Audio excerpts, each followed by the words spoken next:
Well, I don't know if you've ever seen The Emperor's New Groove, but hopefully that little scene illustrated for you the what's going on with the superego and the id.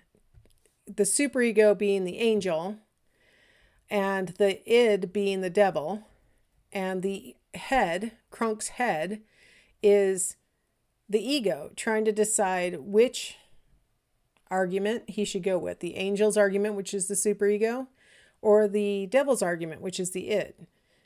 Of course, it took a funny turn when the id is doing standing, what are those, handstand push-ups, and the superego's like, he's got a good point. Obviously, Kronk does not have a very well-developed superego, didn't have any really arguments against what the id was saying. And in case you're wondering, he was trying to decide whether he should try and save the emperor who got thrown over the cliff. Anyway, or not the cliff, the balcony. All right, so hopefully that illustrated that for you. Freud's psychosexual stages. Okay, now I introduced these in chapters 1 and 2, so hopefully you kind of remember. Biologically set stages. Again, being a medical doctor, he thought there was a lot of biology driving these things. And so he thought that we move through the stages at designated times that are biologically based, that, like there's a biological clock that will kick you off to the next stage. Of course, there's always going to be psychic energy involved. That's what's going to get attached to the different parts of your body. So always remember, psychic energy is, the generalized term for libido and thanatos. Now, in case you're wondering why thanatos is capitalized and libido is not, as thanatos was a Greek god, the Greek god of death. So your psychic energy is going to focus on different erogenous zones at each stage. And that's the big difference between the stages. So first we start off with the oral stage. Here we have a little baby sucking on a pacifier. This is about 0 to 18 months of life, and there's a lot of biting, sucking, chewing, and so on. That's very normal and part of exploring the world during the oral stage. The biggest characteristic that we could say is true for all babies in the oral stage is that they're completely dependent.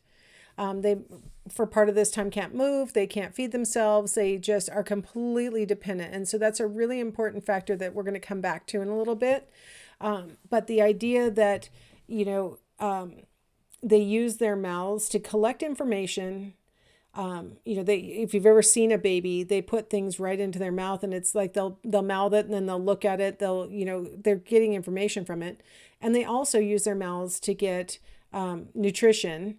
And they also use their mouths to soothe themselves, right? They suck on pacifiers, they suck on their thumbs, they suck on bottles or breasts, right? Like these, it's not just about nutrition, it's also about soothing themselves. So the mouth is really super important. That's where the libido and the thanatos is attached.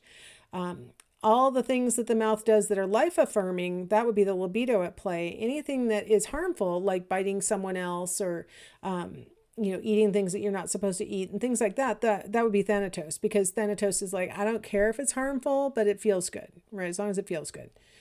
The anal stage is the next stage, and the big challenge going on here is going to be potty training. So between 18 and 36 months, most babies are going through potty training. So they're learning to control their bowel and their bladder. If they can master that, that makes them feel proud. And I have to say, just about all babies do ultimately master it.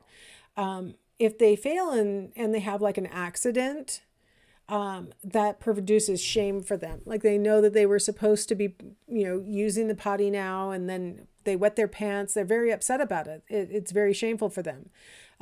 So both weaning from the breast, especially, and that's what Freud meant back in the time when he was writing, they didn't really have good hygienic bottles and formulas and things for babies to eat really reliably back when he was writing.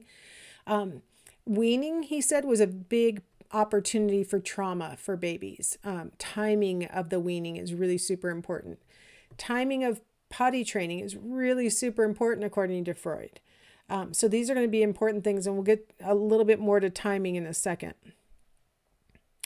The phallic stage is the period between 3 and 6 years of age, and this, according to Freud, is when we develop our gender identity, where we realize what sex we are based on our genitals, and then we start to internalize what it means to be that sex. And we start to internalize the roles that we see people with our same sex, adopting, and whether that's what we identify with or not, and there's all these things going on.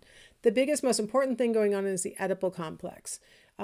So actually, Freud learned the term complex from one of his followers, so I probably should have put conflict. The Oedipus conflict is where the little boy falls in love with his mother and wants to murder his father. He offered the idea of maybe an electric complex where the girl wants to marry her father and murder her mother, but he kind of ran out of steam on that. So we're going to save the electric complex for his followers because some of them have attempted to wrap that up. But the idea with the Oedipus complex is that, I don't know if you've ever seen the movie or the play or read the book called Oedipus the King or Oedipus Rex. Really, really old Greek tragedy that used to be in the olden days. People would go around and like tell stories at the local tavern, and it was one of those stories that would be told and played out very dramatically and stuff like that. Just to tell you the parts that are relevant to Freudian theory, this baby is born to the king and the queen of the kingdom.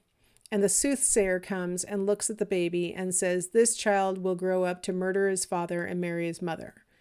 And the king and queen were like, no, thank you. So they put the baby out into a field to, die of the elements or be taken back by the gods or something. I'm not exactly sure what their intention was. I forgot.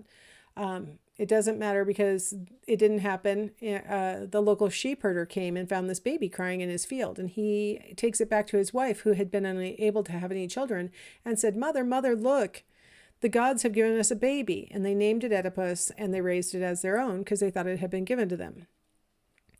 Sometime later, when Oedipus is an adult, he goes into town and he bumps into that soothsayer who tells him, you're going to murder your father and marry your mother. Well, as far as he knows, the sheep herder and his wife are his mother and father. So he decides he doesn't want to fulfill that prophecy. So he goes on a quest. And a whole bunch of really interesting and exciting things happen in this quest. And he's gone for a long time. He eventually comes in contact with the king of the kingdom and ends up having to have a fight with him. And he ends up vanquishing the king. He wins. So now Oedipus has murdered the king / his father. He doesn't know that's his father, of course. All he knows is he has murdered the king. His reward for having murdered the king is he gets to marry the queen, his wife. So now the soothsayer comes along and says the prophecy is complete. And actually, it was years later. The soothsayer comes back and says the prophecy is complete. You have murdered your father and married your mother. And, the mom put her eyes out and jumped off the balcony and, great Greek tragedy conclusion to the story. So obviously Freud had read this. I think it's pretty obvious that he had read Oedipus, not just because he named it Oedipus, but also, he's like, oh my gosh, this is real. And the way that he got the idea that it was real is from his patients talking in psychoanalysis about things that had happened to them when they were children. Today, from our modern mindset, it's very clear that they were reporting childhood molestation. It's very clear that that's what they were talking about. But in the time period that Freud was doing his work was the Victorian era. And in this period of time, everybody was very uptight. Everybody was very modest. You couldn't even have a table without a full-length tablecloth because if people saw the legs of the table, that might be, arousing because now they're thinking about legs and they're, like all this, like very repressive period of time. You were not supposed to have sexual impulses except for the purposes of reproduction. Males were a little bit more allowed to have sexual impulses, but they weren't supposed to bother their wives with them. They were supposed to go ahead and find a professional outlet for that.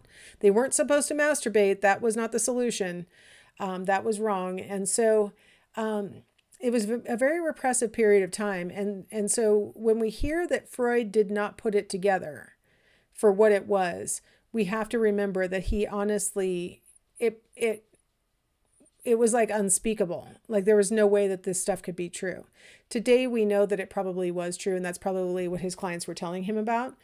But and then I'm going to tell you one more bad thing about Freud. He partly was unable to accept what his patients were telling him as true because some of his patients were children of prominent members of society who he knew or that he trusted. And he was like, there is no way that you can be talking about who I know you're talking about. So a lot of it had to have been denial on his behalf, that he came to the conclusion these were not stories about things that happened to these people as children.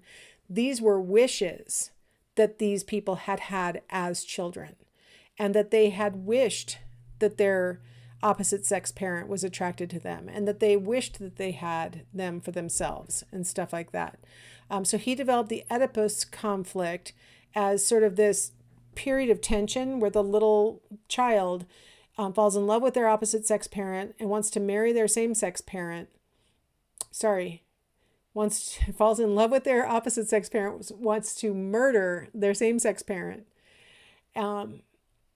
And that he then came to the conclusion that the child was hatching plans for how to actually murder their same-sex parent. And that only because at every turn, they came to the conclusion that their same-sex parent was stronger, bigger. There's no way that I'm going to be able to murder my same-sex parent. Like, that's not going to work out. So they start to develop castration anxiety, this fear that their same-sex parent will punish them by castrating them, removing their penis and their testicles. And then they will be like mom and not have penis or testicles.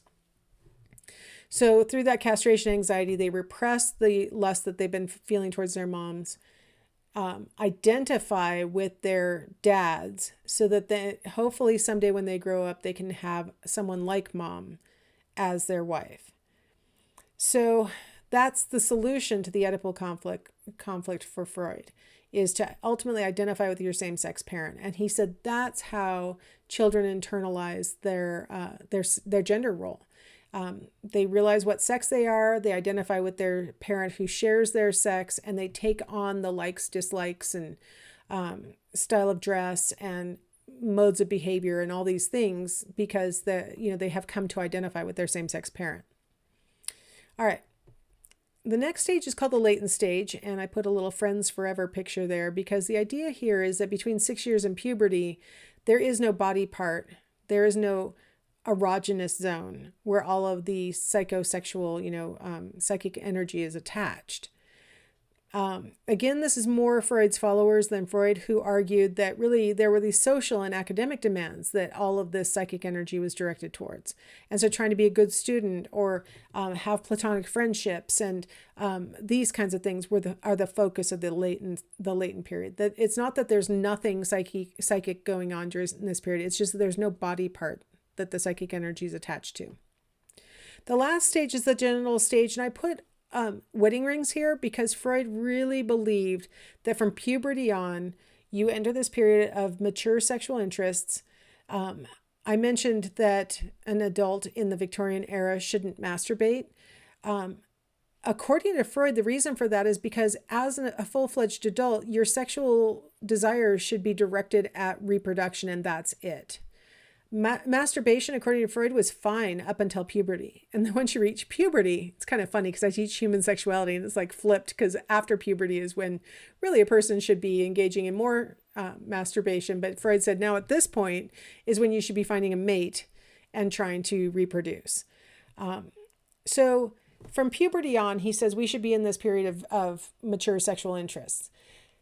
For us to be able to satisfy the demands of the genital stage, which includes finding a mate and reproducing, maintaining our existing relationships with our friends and our family, and finding work if you're male. If you're female, don't worry, you don't have to do that according to Freud.